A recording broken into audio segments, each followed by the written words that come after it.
Hello students, कैसे हैं आप सब। होप सो अच्छा तैयारी चल रही होगी। हाँ जी, आइए आज के लिए मैं आप लोगों को इंडियन स्टैंड का रिवीजन कराऊंगा। इंडियन स्टैंड का नाम है स्टेटमेंट ऑफ कैश फ्लो। ये एक ऐसी स्टेटमेंट है जिसमें entity cash and cash equivalent के फ्लो को प्रेजेंट करती है। आइए कुछ बेसिक बातों के साथ, कुछ बेसिक कॉन्सेप्ट के साथ इंडियन स्टैंड का रिवीजन स्टार्ट करते हैं। ड्यूरिंग द ईयर एंटिटी जितनी भी कैश ट्रांजेक्शन करती है उन सबको रिकॉर्ड करने के लिए एक बुक मेंटेन करती है, जिसे हम क्या बोलते हैं, कैश बुक बोलते हैं। लेकिन अगर एंटिटी को एनालिसिस करना है कैश के फ्लो का, तो उसे बेसिकली डेटा को समराइज वे में प्रेजेंट करना पड़ेगा। तो उस समराइज वे में डेटा को प्रेजेंट करने को हम लोग क्या बोलते हैं, एक तरीके से स्टेटमेंट ऑफ कैश फ्लो बोलते हैं। अगर मैं आपसे पूछूं एंटिटी फाइनेंशियल स्टेटमेंट क्यों बनाती है, क्या ऑब्जेक्टिव होता है, क्या कोर ऑब्जेक्टिव होता है, तो आपका आंसर होता है एंटिटी बैलेंस शीट इसलिए बनाती है सो दैट वो पोजिशन को इवेल्युएट कर पाए। एंटिटी P&L इसलिए बनाती है so that entity for the year performance को इवेल्युएट कर पाए। On the same tuning entity statement of cash flow इसलिए बनाती है, इंडिया 7 का कोर ऑब्जेक्टिव ये होता है कि जो भी ड्यूरिंग द ईयर कैश के फ्लो हुए हैं उसका एनालिसिस कर पाए, कैश फ्लो की परफॉर्मेंस को इवेल्युएट कर पाए। जो स्टेटमेंट ऑफ कैश फ्लो है उसे बेसिकली 3 एक्टिविटी में डिवाइड किया गया, एक ऑपरेटिंग एक्टिविटी, एक इन्वेस्टिंग एक्टिविटी और एक फाइनेंसिंग एक्टिविटी। अगर मैं इसे सिंपल शब्दों में एक्सप्लेन करूं तो एंटिटी ये देखना चाहती है कि ड्यूरिंग द ईयर उसने किन किन सोर्स से पैसा जनरेट किया है, that is called financing activity. जहां से उसने पैसा जनरेट किया है वो पैसा उसने कहां पे लगाया है, that is called investing activity. और जहां पे उसने पैसा लगाया है वहां से उसने कितने कैश फ्लो जनरेट किए हैं, that is called operating activity.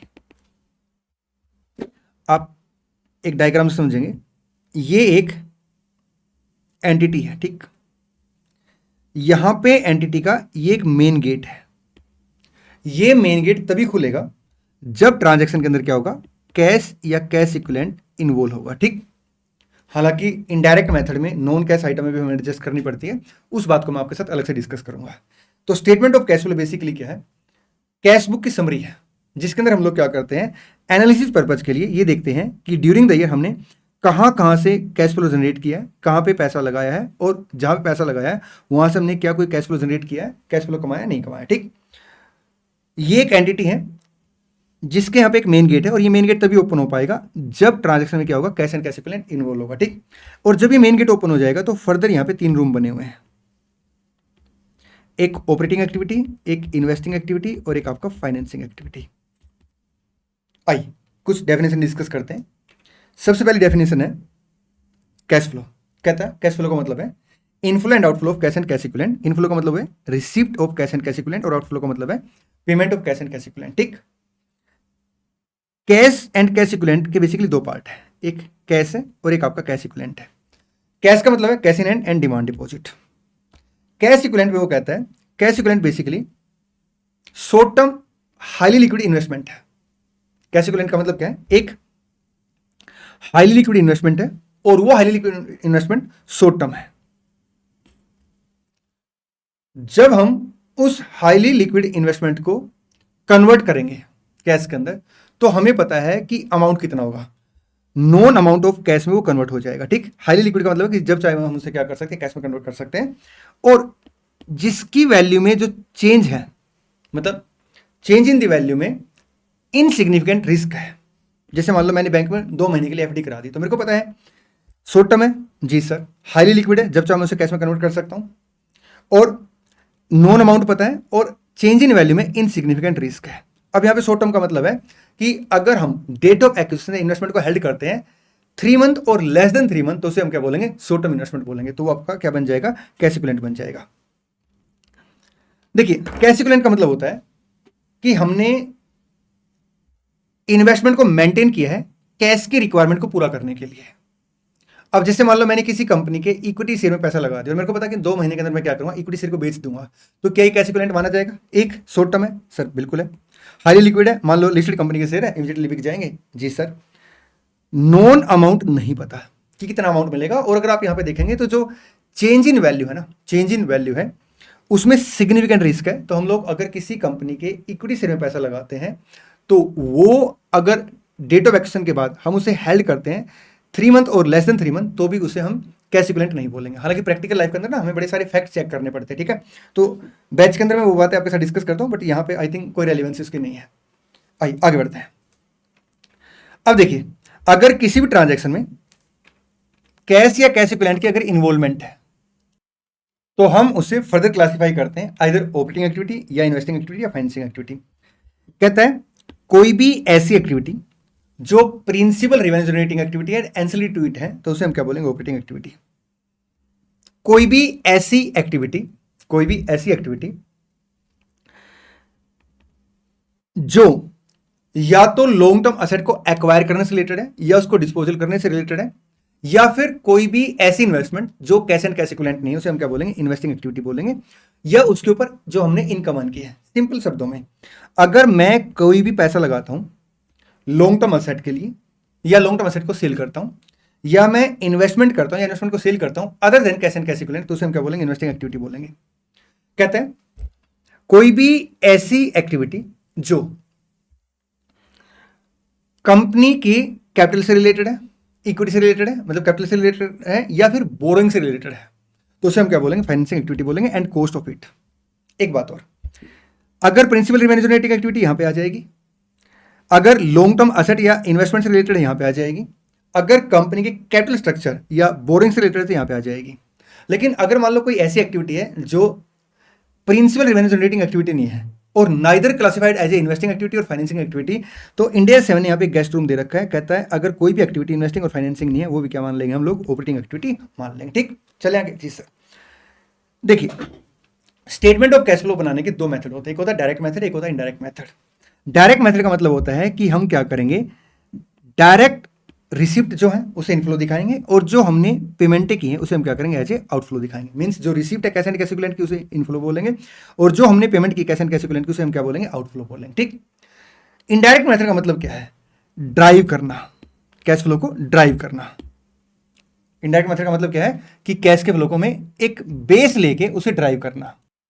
Investing activity और फाइनेंसिंग एक्टिविटी के केस में केवल और केवल डायरेक्ट मेथड लगता है। इसका रीजन क्या है मैं आपको बताऊंगा थोड़ी देर के बाद। ठीक, लेकिन जो ऑपरेटिंग एक्टिविटी है इसमें आइदर डायरेक्ट मेथड और इनडायरेक्ट मेथड।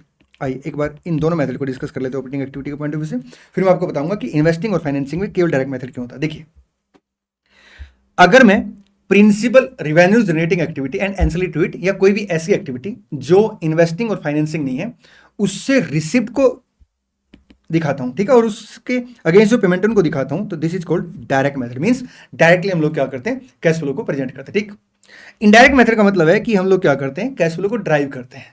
अब कैसे ड्राइव करते हैं, देखिए हम क्या करते हैं, जो मेरा करंट ईयर का पीएनएल है ना, जो मेरा करंट ईयर का पीएनएल है, हम उसे ये मान के चल लेते हैं कि ये मेरा operating activity and cash activity से है। ठीक, पीएनएल, और अगर इसके अंदर कोई भी नॉन ऑपरेटिंग एक्टिविटी है या नॉन कैश एक्टिविटी, तो हम उसे क्या करते हैं, एडजस्ट कर देते हैं। आइए मैं आपसे एक सिंपल सा क्वेश्चन पूछता हूं। एक कंपनी है, ठीक है, हम इनडायरेक्ट मेथड के तहत क्या कर रहे हैं, स्टेटमेंट ऑफ कैश फ्लो बना रहे हैं। अब ये जो मैं आपके साथ कॉन्सेप्ट डिस्कस करने जा रहा हूं, ये बहुत ही बेसिक कॉन्सेप्ट आपको लगेगा, लेकिन मैं आपको बताऊं आपके एग्जाम के लिए मोस्ट इंपॉर्टेंट है। क्योंकि अगर मैं आपको ये कॉन्सेप्ट यहाँ पे एक्सप्लेन नहीं करूंगा ना, रिवाइज नहीं कराऊंगा, तो कई बच्चे क्या करते हैं, स्टेटमेंट ऑफ कैश फ्लो रट्टा मार लेते हैं कि अच्छा ये आइटम प्लस होगी, आइटम माइनस होगी इनडायरेक्ट मेथड के अंदर, और क्यों होगी नहीं पता, शॉर्टकट अप्लाई कर लेते हैं। अच्छा करंट असेट अगर इंक्रीज होगी तो ऐसा करेंगे, डिक्रीज होगी तो ऐसा करेंगे। ठीक, और एग्जाम के अंदर अगर शॉर्टकट भूल गए तो दिक्कत हो सकती है। दोस्त मैं आपको बताऊं, प्रॉपर लॉजिक मैं आपको यहाँ पे एक्सप्लेन करूंगा, चाहे मेरे को 5-10 मिनट एक्स्ट्रा क्यों ना लग जाए, बड़े आराम से मेरी बात सुनेंगे। और जब मैं आपको लॉजिक एक्सप्लेन करूंगा तो आपको क्लैरिटी आएगी कि अच्छा इसलिए हम लोग इन आइटमों को प्लस माइनस करते हैं इनडायरेक्ट मेथड के अंदर। ठीक, पहले मैं आपसे एक क्वेरी पूछता हूं। मेरे पास एक डेटर है, ठीक है, उसका ओपनिंग बैलेंस 10,000 है और क्लोजिंग बैलेंस 15,000 है। बताइए हम लोग इनडायरेक्ट मेथड के अंदर क्या ट्रीटमेंट करेंगे अगर डेटर इंक्रीज होता है। अब शॉर्टकट लगा के बच्चे बोल देते हैं कि सर हम लोग क्या करेंगे, माइनस कर देंगे। अब मैं पूछता हूं इसे माइनस क्यों करेंगे। कुछ बच्चों का आंसर आता है, सर देखिए करंट असेट अगर इंक्रीज होती तो माइनस करते हैं, डिक्रीज होती तो हम प्लस करते हैं। करंट लायबिलिटी अगर इंक्रीज होती तो उसे हम प्लस करते हैं, और अगर करंट लायबिलिटी डिक्रीज होती तो उसे हम माइनस करते हैं। हम क्यों ऐसा करते हैं, कुछ बच्चे तो ये रीजन देते हैं। अब एग्जाम के अंदर अगर थोड़ा सा ये फॉर्मूला घूम गया तो दिक्कत हो सकती है। कुछ बच्चे पता क्या रीजन देते हैं, सर देखिए डेटर से कुछ पैसे आने थे, मैंने कहा हाँ जी, अब वो पैसे नहीं आए, मैंने कहा ठीक है, इसलिए कैश का आउटफ्लो हो गया, इसलिए हम इसे क्या करते हैं, माइनस कर देते हैं। क्या लॉजिक दिया दोस्त, बड़े आराम से मेरी बात सुनना। मैं आज उदास बैठा हुआ था, मेरे घर वाले कहते हैं क्या हुआ? मैंने कहा पता है जी, 5 लाख करोड़ का कैश का आउटफ्लो हो गया। कह रहे क्यों? मैंने कहा मेरे पास पैसा ही नहीं आया तो आउटफ्लो हो गया। दोस्त देखिए, आउटफ्लो का मतलब होता है जो मेरी जेब से पैसा गया, तो क्या यहाँ पे मेरी जेब से पैसा गया? नहीं। और इनफ्लो का मतलब होता है जो मेरी जेब में पैसा आया, तो क्या यहाँ पे पैसा आया? नहीं। तो इसका मतलब सर, अगर मैं इसको आउटफ्लो बोलूंगा ऐसे, तो ये रीजन गलत है। तो सर फिर हम इसे माइनस तो करते हैं ना, इसे माइनस करते हैं, लेकिन क्यों माइनस करते हैं? आइए मैं इसका एक रीजन एक्सप्लेन करता हूं आपको। देखिए, जब हम लोग पीएनएल बनाते हैं तो सबसे पहले क्या आता है सर? रिवेन्यू, मतलब सेल, रिवेन्यू फ्रॉम ऑपरेशन, फिर आपका एक्सपेंडिचर आ गया और पीएनएल आ गया। हम बेसिकली क्या करते हैं, इनडायरेक्ट मेथड के अंदर ये मान के चलते हैं कि जो ये प्रॉफिट है ना, ये मेरा ऑपरेटिंग एक्टिविटी से है एंड कैश एक्टिविटी से है। अब इसके अंदर अगर कोई भी ऐसी एक्टिविटी आई है जो नॉन ऑपरेटिंग है, तो मैं उसे क्या करूंगा? एडजस्ट कर दूंगा, क्योंकि नॉन ऑपरेटिंग से मैं यहाँ पे कैश फ्लो निकाल रहा। अगर कोई भी एक्टिविटी ऐसी जो ऑपरेटिंग तो है लेकिन वो नॉन कैश है, वो क्या है? नॉन कैश है, तो मैं एडजस्ट कर दूंगा, क्योंकि मैं ये मान के चल रहा हूं कि ये जो पीएनएल है ये ऑपरेटिंग और कैश एक्टिविटी से है। अब जैसे मान लो यहाँ पे डेटर इंक्रीज हो गया, तो हम इसे प्लस करेंगे माइनस करेंगे, बिल्कुल आराम से सोचते हैं। यहां पे जो इंपैक्ट आएगा, किसका इंपैक्ट आया होगा सर? सेल का इंपैक्ट आया होगा। अब जितनी सेल हुई है, अगर उतना ही कलेक्शन हो गया तो डेटर में कोई मूवमेंट नहीं आएगी। तो इसका मतलब क्या है कि जितनी सेल उतना कलेक्शन हो गया। मैं क्या मान के चल रहा था कि जो प्रॉफिट है ये ऑपरेटिंग और कैश एक्टिविटी से है, और क्योंकि सेल के बराबर ही कलेक्शन हुआ है, डेटर में कोई मूवमेंट नहीं है, इसलिए जो मेरी एजम्पशन थी वो बिल्कुल ठीक है। ठीक, लेकिन अगर डेटर डिक्रीज हो जाते हैं, पहले मैं डिक्रीज का एग्जाम्पल दे रहा हूं। ठीक, अगर डेटर डिक्रीज हो जाते हैं, इसका मतलब क्या है कि मैंने यहां पे इंपैक्ट सेल का ले रखा है, लेकिन मेरे पास तो जो कलेक्शन आया है वो डेटर डिक्रीज होने का मतलब क्या है कि सेल से ज्यादा कलेक्शन आया है, इसलिए मैं क्या करूंगा? उसे ऐड कर दूंगा। लेकिन अगर मैं जो सेल करता हूं, ठीक है, जितने की मैंने सेल किए उतना कलेक्शन नहीं हो पाया, तो मेरे डेटर क्या होंगे? इंक्रीज हो जाएंगे।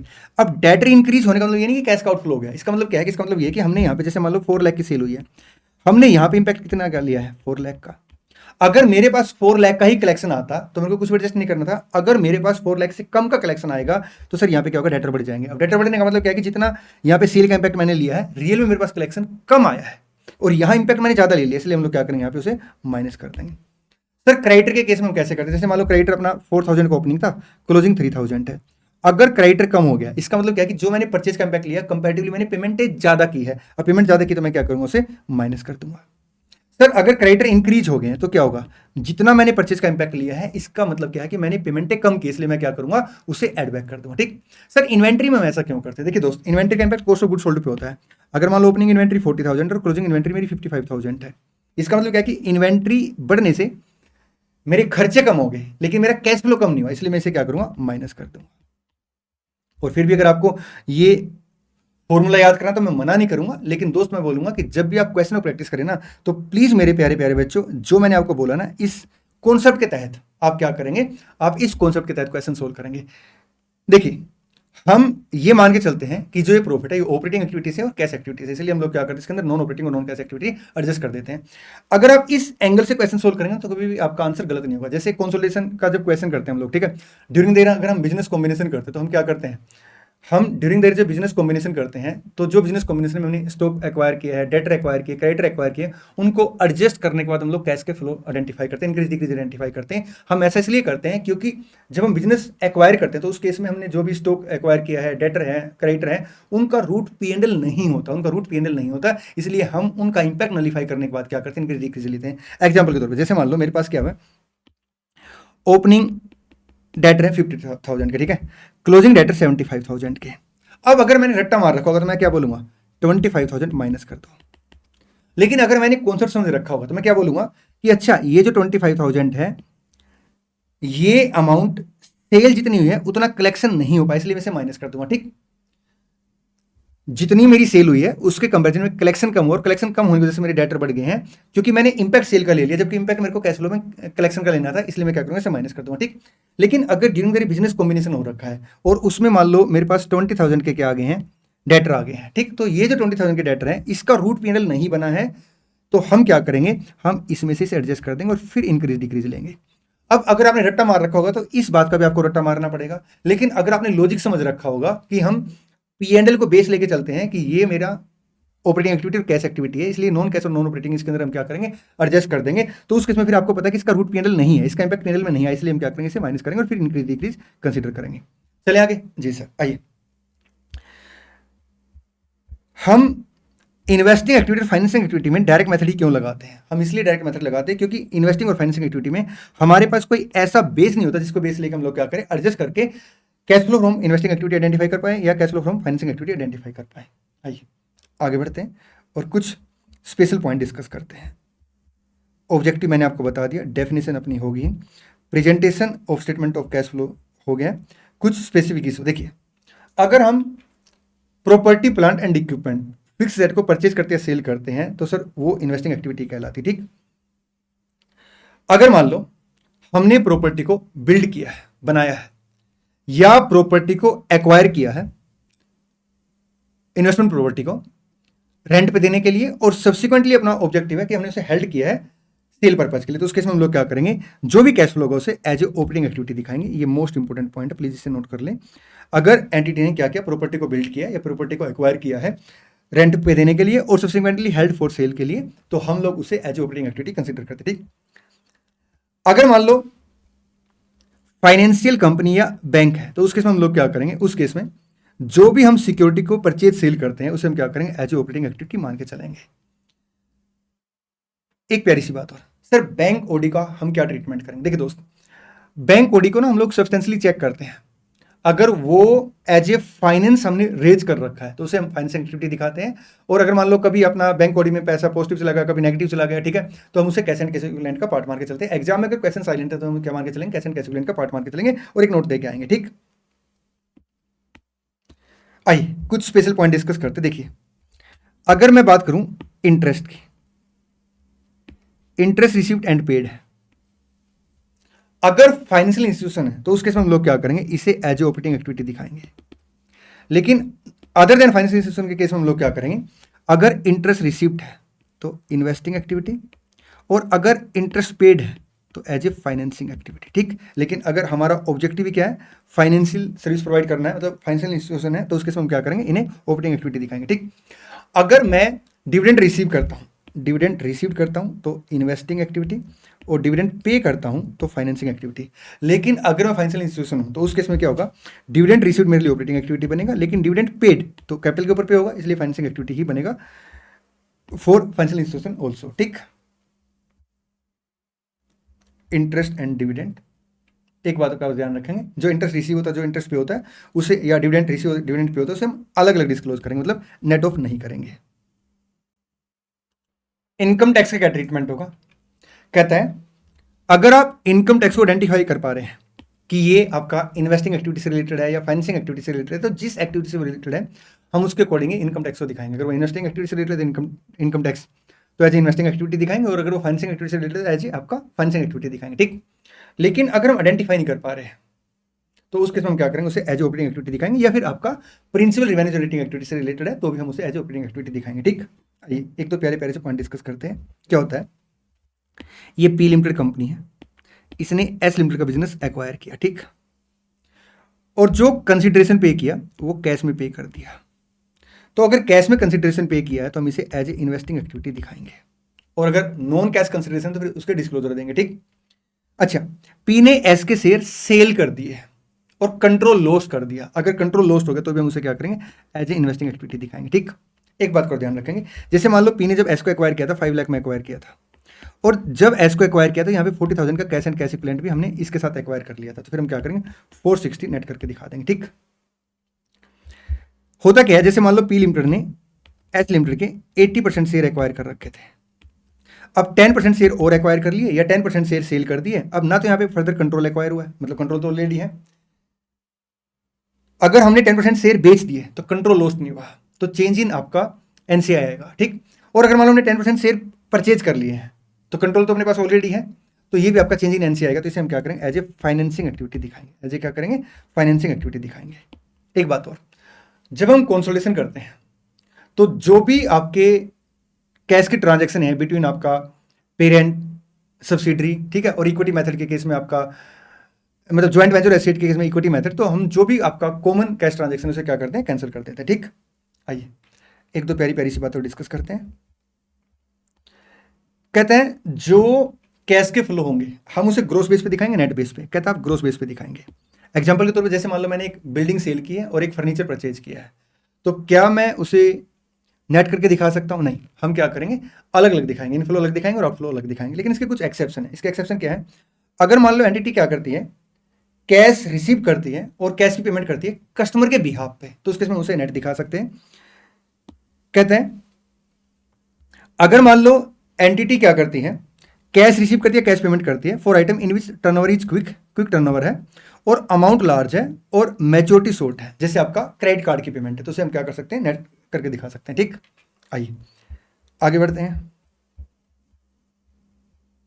एक प्यारा सा कॉन्सेप्ट डिस्कस करते हैं, फॉरेन करेंसी ट्रांजैक्शन का। देखिए मैं एक एग्जाम्पल थ्रू इस कॉन्सेप्ट को आपको एक्सप्लेन करूंगा। ठीक है, क्या होता है, मैंने $10,000 के गुड सेल किए। ठीक है, उस दिन जो आपका रेट था डॉलर का, मान लो 90 था, तो मैंने क्या किया होगा, 9 लाख के डेटर बुक कर लिए।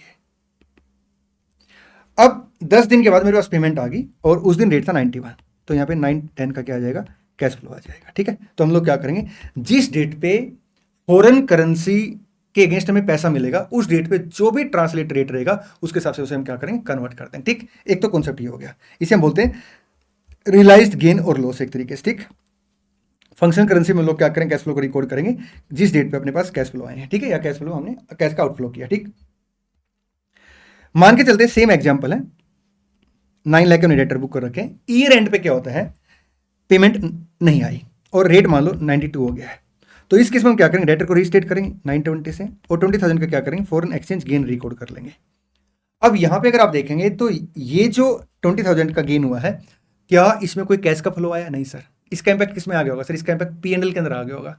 अगर इसका इंपैक्ट पीएनएल के अंदर आ गया होगा तो हम क्या मान के चल रहे हैं कि जो मेरा पीएनएल है वो ऑपरेटिंग और कैश एक्टिविटी से है।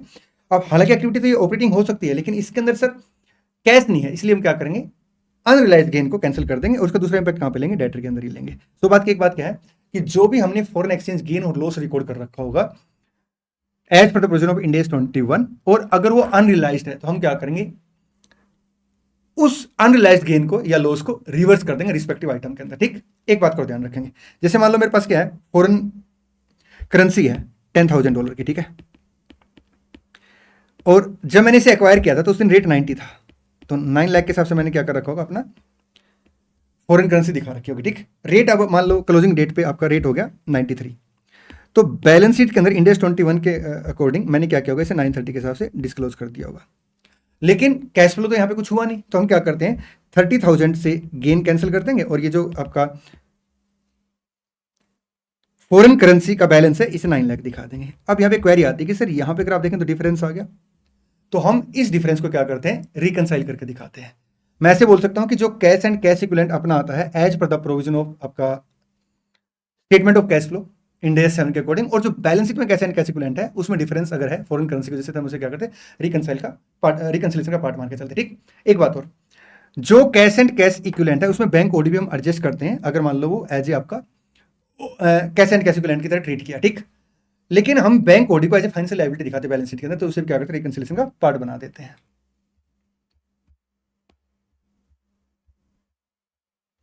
ये देखिए component of cash and cash equivalent, हम कैश एंड कैश इक्विवेलेंट के कंपोनेंट को डिस्क्लोज करते हैं, और ये आपका मैंने बता दिया इंड AS 1 के अकॉर्डिंग रिकनसिलेशन कर लेते हैं बैंक ओडी को लेके, और ये आपका फॉरेन एक्सचेंज डिफरेंस जो है उसे कैंसिल करके और फिर रिकनसिलेशन में दिखा देते। ठीक, चलिए जी, इसी के साथ इंड AS 7 का रिवीजन समाप्त होता है। मिलते हैं नेक्स्ट वीडियो में। Thank you so much, all the best.